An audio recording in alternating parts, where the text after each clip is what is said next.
አብርሽ ሲወላውል ተመልካች ሲቆጣ ሩታን አንጣቶ ሄርሜላ ጋር መጣ። በታችነ ሲሉት በላይ እየመጣ ግጥም ተገጠመ መጣ። አብርሽና ሄርሜላ ጉድ ጉድ ጉድ አስባለ። ሀገሩን አደበላለቀው። ትናንትና ሩታ ቤት አድሮ ታብታብ ሲያረጋት አደረ ሄርሜላ ጋር። አረ ላይ መለስ ነው በቃ ሄርሜላ ስላላረገሽ ተስፋ ቆርጠሽ ቁጭ በይ እያሉ በቁጣ ሁሉም ሲናገሯት ዛሬ ይውጣላችሁ ብሎ ሄርሜላ ጋር መጣ። እንዴት ነው ግጥሙ ቤት መጣ። ይምታም አይምታም እንግዲህ አብርሽ ከሄርሜላ ጋር መጥቷል። ትናንት እንደሚታወቀው ሩታ ቡና ሻይ እያሉ አባብለው አታለው እንግዲህ ይዘውት ሄደዋል። አብርሽ ግን ይሄን ያህል የዋህ ነው እንጂ ሞኝ አይደለም። እውነት ለመናገር ምንም የዋህነት አለው። ሰው ያከብራል፣ ሰው ይቀርባል፣ ሰው ይለምዳል፣ ለሰው ስሜት ይጨነቃል። ሰዎችን መጉዳት አይፈልግም፣ ማስከፋት አይፈልግም እንጂ ሞኝ ጅል ጀዝባ አይደለም። እና በዚህ ሲባል የሚሄድ ሂድ፣ ወደዛ ሲባል ወደዛ የሚሄድ ሰው አይደለም።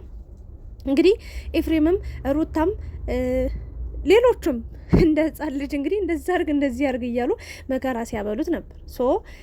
ትናንትና በሩታ ቤት በመሄዱ በጣም ብዙዎቻችሁ የሩታ አድናቂዎች በጣም ተደሰታችሁ ነበር። በቃ ሩታን ታብታብ ሲያረጋት ነው ያደረው። ከዚህ በኋላ ሄርሜላ ጉድ ጉድ ሆነች እያላችሁ ነበረ። ታብታብ የለ መንተባተብ የለ መንተፋተፍ የለ። በቃ እኔ ጥጌን ቦታዬን ይዣለሁ። ለዳቦ የሄርሜላ ዳቦ ምን አለኝ ብሎ ሄርሜላ ጋር በቃ ቁጭ ብሏል ይመስለኛል።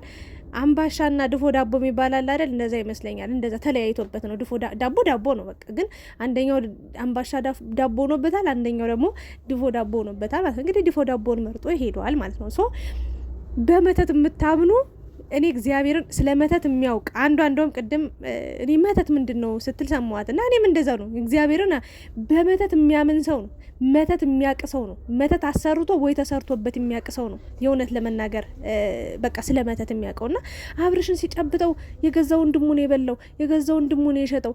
አብርሽ ኤፍሬም እጁን ሲጨብጠው ነው በቃ የሆነ ነገር አድርጎበት ነው ይዞ እንግዲህ የሄደው ከእሷ ጋር እንደዚህ የሆነው ሂዶ ያደረው በቃ የራሱ ጉዳይ ከዚህ በኋላ ምናምን እያላችሁ አንዳንዶቻችሁ ተስፋ የቆረጣችሁ አላችሁ። የሩታ ደጋፊዎች ደግሞ የስ ሄርሜላ ድሮም መጨረሻ ላይ የመጣች በቃ ትሄዳለች፣ እንኳንም ከሩታ ጋር ሆነ፣ እንኳንም ከሩታ ጋር መጣ እያላችሁ ስትደሳሰቱ ነበር። ለማንኛውም ግን ሁሉም ነገር አልቆ አብቅቶ እኔ ያለው እዚህ ነኝ፣ ሃይ ጉድ ሞርኒንግ እያለ መጣል ከሄርሜላ ጋር በጣም ደስ በሚል ነገር መጣልና አብርሽ እንደጨከነ እኮ ነግሬያቸዋለሁ። እኔ እኮ አሁን ለሩታ እየመከርኳት የምገኘው ተይ ሰዎች እንዲያርጊ እንደዛ ሁኚ እንደዚህ በይ እንደዚህ አድርጊ ሲሉሽ እሺ አትበይ። ምክንያቱም አብርሽ ተስፋ ቆርጦብሻል። ያኔ ማስተካከል የነበረብሽን ነገር አልፈሽ ሄደሻል። አሁን ለሰላም ይቅርታ ማለትሽ ይቅር መደራረጋችሁ ጥሩ ነው፣ ግን አይጠቅምሽም አልኳት። አይመለስም። ሲጀመር ያንቺን ገላ ለምዶ ያንቺን ገላ አቅፎ ከአንቺ ልጅ አስወልዶ አስረግዞ ስንት ነገር አድርጎ ሌላ ሴት ጋር እንደው ሄርሜላ እንኳን አላረገዘችም። አብርሽ አልነካትም፣ ምንም አላረጋ። ኧረ ሲተበተብ አድሮ ነው መሰለኝ እኮ ያረገዘችው ሄርሜላ። ባይታብታብ ባያረግ በምን ይረገዛል ነው? በስሪንጅ ሰጧት ነው እናንተ ስታስቡት። ሲጀመር ማለት ነው አሁን ጊዜ ማንም ታማኝ የለም። ለስሜቱ የሚሞቅ በስሜቱ የሚነዳድ ማህበረሰብ ነው ያለው። ምንም ክብር በቃ የለም፣ ጠፍቷል። ልንገራችሁ ብዬ ነው። ሄርሜላ እንደምታዩት ቆንጆ ናት፣ ምንም የሚጎልባት ነገር የለም፣ ግን ክብር የላትም። ይቅርታ አድርጉልኝ። ምክንያቱም አንድ ሰው ራሱን ሲያስከብር ራሱን ሲያቅ ራሱን በደንብ በቃ ከፍ ሲያደርግ ነው ሰው ሆኖ የሚታየው ወይ ደግሞ ክብር ያለው። ግን እሷ ምንም አይነት ክብር የላትም። እንደምታዩት በጣም ቸኮለች። የምሬን ነው። እንካ ብላ ያው አርግዘው አረፈች። እርግዝና የእውነት ነው የውሸት ነው የሚለው ያው በጊዜ ሂደት የምናየው ይሆናል። ካረገዘችም ሌላ ወንድ ጋር ነው ምናምን ይባላል። አብርሽ ግን እስከ ሁሉ ነገሯ ተቀብሏል። ስለዚህ የቀና ያወራል። ሩታ እንግዲህ ጉድ እንደሆነች ነው የማስበው። በእርግጥ ያው ይመስለኛል ሰዎች እየገፋፏት፣ ሰዎች እንዲያርጊ እንዲበይ፣ አብርሽን መተው የለብሽም ልጅሽን ብቻሽን ማሳደግ የለብሽም እያሉ እየገፋፏት እንጂ እሷ ራሱ ከቆረጠላት ቆይታለች። እውነት ለመናገር ቆርጣለች፣ ወጦላታል። ስለዚህ እች ልጅ ወጦልኛል በቅቶኛል ብላ ስታስብ እናንተ ደግሞ ነገር እየቆሰቆሳችሁ የተወቹን ነገር እንደ አዲስ እንድታነሳ እንደ አዲስ የሆነ ስሜት እንዲሰማት ራሷን እንድትጎዳ ጸጸት ውስጥ እንድትገባ በአብርሽና በሄርሜላ ህይወት እንድትቀና ከማድረግ ውጭ ሌላ ምንም ታሪክ የላችሁም። ስለዚህ እኔ አሁን ልናገር የምችለው ነገር ሩታ ከአብርሽ ከሰላም ፈጥረሻል። እንግዲህ የፈረደብሽን የተጻፈልሽን ህይወት ትኖሪያለሽ። አብርሽ አንቺን ለማዝናናት ከአንቺ ጋር ለመዝናናት አንቺን ታብታብ ለማድረግ ወይ ደግሞ ከአንቺ ጋር ለማደር ምናምን አይደለም የተታረቀሽ። ይሄ ግልጽ ነው። አንዳንዶቹ ያው ገና ከታረቃችሁ ልጁ ብቻውን ማደግ ስለሌለበት እናትና አባት አንድ ላይ ነው መሆን ያለባቸው፣ አብረው እያደሩ እየዋሉ አይነት ነገር ነው። በተለይ ኤፍሬም ድጋሚ ራሱ ሰርግ ይደገሳል ምናምን እያለ ነው። ድሮም አላማረባቸው እንኳን አሁን። ያኔም በሰው ሀገር በባዕድ ሀገር አስር ፍሬ በሚሆኑ ሰዎች ከምንም በላይ እኮ ከጓደኛ ከአድናቂ ከምንም በላይ እኮ ቤተሰብ እኮ ይቀድማል።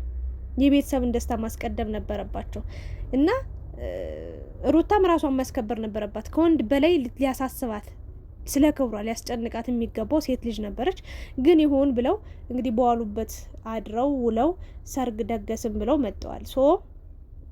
ያኔም አላማረም ለማለት ፈልጌ ነው። ያኔም የጦፈ ፍቅር ውስጡ ነው እያሉ አላማረ እንኳን አሁን እና አሁን ላይ በቃ አብርሽና ሩታ ድጋሚ ሊጋቡ ነው፣ ጋሽዬን አውርቻለሁ ምናምን አለች ሩታ። የምርቃት ማአት ውሸታም፣ እግዚአብሔር ምስክሬን ጋሽዬን አላወራችሁም፣ ውሸታም ሩታ ውሸትሽን ነው። ጋሽያውን በዚህ ሰዓት ምን ብሎ ነው የሚያወራሽ? ያኔ ስንቴ ለምኖሽ ስንት ለምኖሽ አስታውሳለሁ። እግዚአብሔርን ነው የምላችሁ። ስንት ለምኖሽ አይደል እንዴ ተከፍቶ አዝኖብሽ ሄደው። ዛሬ ታዲያ ምን አዲስ ነገር ኑሮ ነው? ዝም ብሎ ከመሬት ተነስቶ ልጄ ተባረኪ ደጊ ተመንደጊ ብሎ ሊመርቅሽ ይችላል።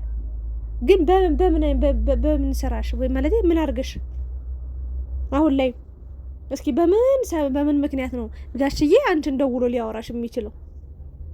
እግዚአብሔርን እስኪ በምን ምክንያት በምን ወይ ነው? እና አብርሽና ሩታ ተመልሰው አንድ ይሆናሉ የሚለው ነገር እኔ አሁን ተስፋዬ በፊት 120 150 1000% ነበረኝ። አሁን ግን 50 ነው። በነገራችን ላይ ሊመለስም ላይመለስም ይችላል። ግን አብርሽ አሁን ትክክለኛ ደስታውን እየኖረ ነው። ትክክለኛ ስሜቱን እያዳመጠ ነው።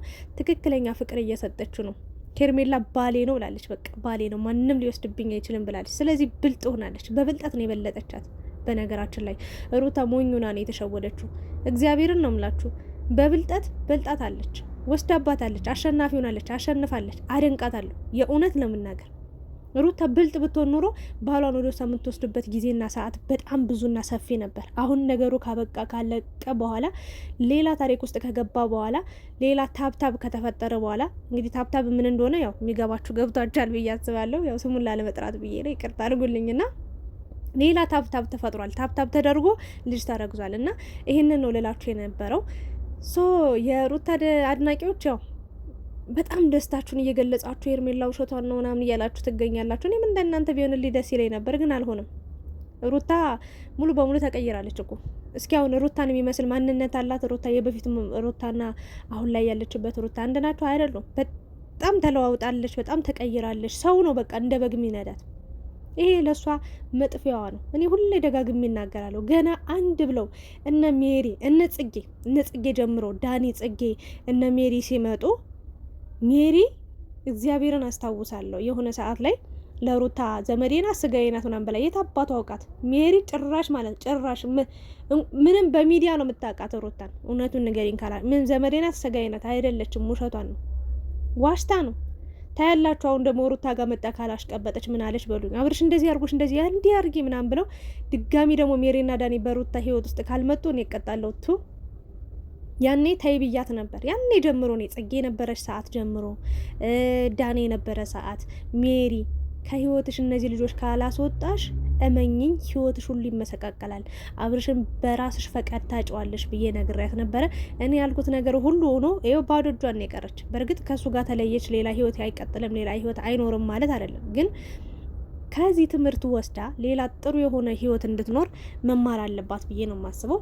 እና ሄርሜላና አብርሽ ታዲያ በምን አይነት መንገድ ነው ከዚህ በኋላ ሊቀጥሉ ያሰቡት የሚለው እንግዲህ ሩታ በየጊዜው እየመጣች የሆነ ነገር እያለች እንድትረብሸኝ አልፈልግም፣ የሆነ ነገር እያለች በሰበቡ አብርሽን እንድታገኘው አልፈልግም በማለት እንግዲህ እየተናገረች ትገኛለች። ያው ከዚህ በኋላ እንደውም ጭቅጭቅ የሚፈጠር ይመስለኛል። ሩታ መኑኝ ገና ታያላችሁ።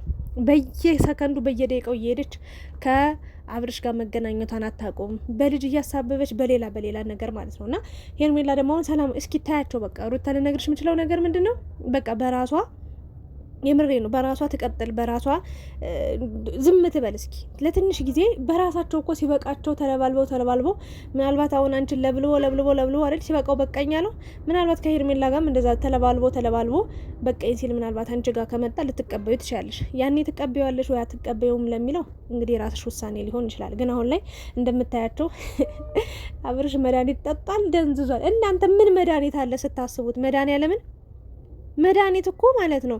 አንድን ሰው እኔ መድኃኒት የጠጡ ሰዎችን አውቃለሁ፣ ግን ዛሬ የሆነ ጊዜ ያጠጧቸዋል፣ ከዛ ከሆነ ጊዜ በኋላ ይታመማሉ እንጂ ወዲያውኑ የሚያደነዝዝ ማደንዘዣ አለ፣ የእንቅልፍ መድኃኒት አለ። ከዛ ውጭ ዝም ብሎ ያልፈለጋችሁትን ነገር እንድታረጉ የሚያደርግ መድኃኒት የለም እኮ፣ ወይ ደግሞ ወዳልፈለጋችሁት ቦታ እንድትሄዱ የሚያደርግ ነገር የለም። እናንተ በመተት ስለምታምኑ ከመተት ጋር ስለምታገናኙት ስለ መተት ስለምታወሩ ነው፣ ስለ መተት ስለምታስቡ ነው። ሲጀመር የምን መተት ነው የምታወሩት? እግዚአብሔርን ምንም መተት የሚባል ነገር የለም። አብርሽ ወዶ ፈቅዶ በራሱ ደስተኛው ነው ወደ ቤት ሄደው ስቆ ማለት ነው። ወይ ይሄኔ ቤቷም ሂዶ ላይሆን ይችላል፣ ቤቷ ገብቶም ላይሆን ይችላል። እናንተ ናችሁ መተት ምናምን እያላችሁ የምትንባተቱት። ማርያምን በጣም ያስጠላል። እና እባካችሁ እንደዚህ አይነት ወሬ አታውሩ ለማለት ነው። ሄርሜላና አብርሽ እንግዲህ በአዲስ ነገር መጥተዋል። በታች ናቸው ሲባሉ በላይ እየመጡ እንግዲህ ያስቸግረዋል። እውነት ለመናገር አብርሽም እኔ ዝምተኛው ገዳይ ብየዋል። እግዚአብሔር ክፉ ቃል አይወጣው፣ አይናደድ፣ አይበሳጭ፣ በቃ ይሆናል አይደል? በጣም ገራሚ ነው። በቃ ምን ይገርመኛል። ዝምተኛው ገዳይ እና ሄርሜላም በደንብ የሚወደውን ነገር አውቃለች፣ የሚጠላውን ነገር አውቃለች፣ የሚያስፈልገውን ነገር ታውቃለች፣ የማያስፈልገውን ነገር ታውቃለች። በደንብ ከምነግራችሁ በላይ ከሩታ ተሽላ ለመገኘት እድሉን አግኝታለች። እሷም እየተጠቀመችበት ነው በደንብ አርጋ። በደንብ ሩታም እንዲህ አባብላ እንዲህ ይቅርታ ጠይቃ እልህ በነገራችን ላይ ምን ገደል ውስጥ እንደሚከት አይታችኋል አይደል? ሩታ እንዲህ እንድታለቅስ፣ ሩታ እንዲህ ብቻዋን እንድትቀር፣ ያን የመሰለ ፍቅር፣ ያ የመሰለ ትዳር እንዲበተን የሆነው እልህ ነው። ሩታ ምን ልተጋብታ ካልፈታኝ በቃ እሱም እሷ እልህ ውስጥ ገብተው እንግዲህ የተጎዳው ተጎድቷል። ምን ጊዜም ብንሆን የምናለቅስ ሴቶች ነን፣ የምንጎዳ ሴቶች ነን፣ የምንሰበር ሴቶች ነን። እኔ ለሴት ማደላው ለዛ ነው። ወንድ ልጅ እዩት፣ እጥፍ ብሎ 1 ወር እንኳን አልቆየም ከሩታ ጋር ተለይቶ 1 ወር እንኳን አልቆየም። እጥፍ አለ። ደስተኛ የእውነተኛ ደስታ ቢኖረውም ባይኖረውም በቃ ደስተኛ ሆኖ እየታየ ነው። ባጭሩ ለመታየትም ሊሆን ይችላል። እወቁበት። አንድ ሰው ከማጣታችሁ በፊት ለዛ ሰው ያንን ሰው ማጣት እንደማትፈልጉ እርግጠኛ ከሆናችሁ ላለማጣት ተጋደሉ። በቃ ማለት በደንብ በቃ በሆነ ነገር በጉልበት ወይ በድብድብ በተኩስ ምናምን አይደለም፣ በፍቅር አሸንፋችሁ በትህትና ስባችሁ እንግዲህ ያን ሰው ወደ እናንተ እንዲመጣ አድርጉ። ይህንን ነው ልላችሁ የምችለው።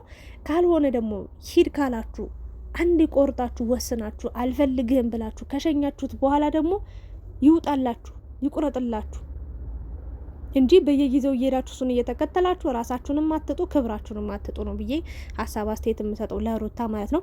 ለማንኛውም አብርሽና ሄርሜላ እንግዲህ መልካም ህይወት ይሆንላችሁ ነው የምለው። ሌላ ምን እላለሁ? መልካም ህይወት ይሆንላችሁ። ይሄ ነው ደስታችን፣ ይሄ ኑሯችን፣ ይሄ ነው በቃ መንገዳችን ብላችሁ ካሰባችሁ ያሰባችሁበት ያድርሳችሁ። እንግዲህ የሩታም ደግሞ የእናንተ ሲዘንብ የእሷ ያካፋ ይሆናል። ሌላ ምን ይባላል? ለአብርሽ የዘነበ ሲዘንብ ለሩታ ማካፋቱ አይቀርም እና ይሄንን ነው ልል የምችለው። ለማንኛውም ብዙዎቻችሁ የጠበቃችሁት ሌላ ነው፣ የመጣው ሌላ ነው። አሁን ቲክቶኩን በቃ በአንድ እግሩ አቁመውታል እየጨፈሩ እግዚአብሔርን ሰዎች ሲጠብቁ የነበሩት በቃ ሄርሜላ ዛሬ ታለቅሳለች፣ በቃ ሄርሜላ ምን ጉድ ሊውጣት ነው? ምን ልትሆን ነው? በቃ ሩታ ወይ አቅፋው ወይ አረ እቃው ሁሉ ይቆረጥ እያሉ ነበር። ጉድ እኮ ነው እናንተ። ስንት ትውልድ እየተካ እንደ ኢትዮጵያን እየተካ ያለው እኮ እሱ ነው። ተው እንጂ ይተካ እንጂ ኢትዮጵያ እንደውም የህዝብ ቁጥር እያነሰባት ነው። ስለዚህ መጨመር አለበት። እንትኑ ደግሞ ተቆርጦ ከባድ እኮ ነው። ለማንኛውም ግን ያሰብነው ሌላ ነው፣ የመጣው ሌላ ነው። የሚሆነውን ጥለን ከማየት ውጭ ምን እኛ የምንጠቀመውም የምንጎዳውም ጉድም የለንም። ግን ያው የሚዲያ ወደ ሚዲያ እያወጣን ሀሳብ አስተያየት እንሰጣለን። ሌላኛው ሁሉ ትርፍ ነው ለማለት ነው። ብቻ እናንተስ ምን ተሰማችሁ? ምን ጠብቃችሁ ነበር? ምንስ አሁን አገኛችሁ? ምን ተረዳችሁ? እስኪ ሀሳብ አስተያየታችሁን አስቀምጡልኝ። ስለነበረን ቆይታ እያመሰገንኩኝ ሩታን ግን እንድታስብበት ወደ ራሷ እንድትመለስ በራሷ በሷ ላለሆነ ህይወት እንዳትታገል ከሆነም በብልጠት በብልሃት እንጂ በጉልበት ወይ ደግሞ ክብሯን በመጣል ወይ ደግሞ ራሷን በማስናቅ መሆን የለበትም። በአጭሩ ሁሉ ነገር በተረጋጋ መንፈስ ቢሆን የተሻለ ነው ብዬ ነው የማስበው። እንግዲህ አብርሽ እኔ እንጃ መጨረሻውን አላቅም ብሏል። በነገራችን ላይ መጨረሻው ምን እንደሚሆን አላቅም። ዛሬን ግን እየኖርኩ ነው ብሏል። አዎ ዛሬን ደስተኛ ነው። እንግዲህ ነገ ሄርሜላ ሩታም ያኔ ስትገባ እንደ ሄርሜላ ማአት ደስታን ታፍሶ ማያልቅ ደስታን ሳቅን ምናምን ሰጣው ነበር። ገባችሁ? አሁን የዛሬን አርገውና ሄርሜላም የዛሬን አርገውና ድሮ እኮ እንዲህ ነበረች ልትባልም ትችላለች፣ ወይ ደግሞ እስከ መጨረሻው አቋም ይዛ ጥሩና መልካም ሚስትም ልትሆንለት ትችላለች። አይታወቅም። የነገውን አብረን እያየን እንግዲህ እንቀጥላለን። እኛ ምን አለብን? ስንት ጊዜ ሆነን ግን ትዳር ግራ የገባው ትዳር ምንም የአበሻ ፊልም እንደውም በነገራችን ላይ የኢትዮጵያ ፊልም ጅማሮን ካያችሁ መጨረሻውን ታውቁታላችሁ። የና አብርሽ ድራማ የና አብርሽ ፊልም የና አብርሽ ፍቅር ግን መጀመሪያውም አይታወቅም፣ መሀል ላይ ያለውም አይታወቅም፣ መጨረሻ ላይ ያለውም አይታወቅም። ዝም ብለን ከማየት ውጭ ግራ የገባው ነገር ነው። ሁሉም ግራ ተጋብቶ ነው የሚያያችሁ። ለማንኛውም ቀጥሉበት፣ በርቱ። ምን ተሰማችሁ እስኪ ግን እናንተ በእናታችሁ? እና ከዚህ በኋላ ሩታ ምንድነው ማድረግ አለባት? የአብርሽና ሄርሜላ ደጋፊዎችም አድናቂዎችም የሩታ አድናቂ ወዳጆችም ማለት ነው ሀሳብ እስኪ ስጧት ለሩታ። ሩታ በዚህ ሰዓት ምንድነው ማድረግ ያለባት ትላላችሁ? ሁለታችሁም የሁለቱም ደጋፊ ሆናችሁ እስኪ ሀሳብ ስጧት። እኔ ያለኝ ሀሳብ አስተያየት ይህንን ይመስላል። ላይክ፣ ሼር፣ ሰብስክራይብ ያደርጋችሁ ውጡ። አመሰግናለሁ።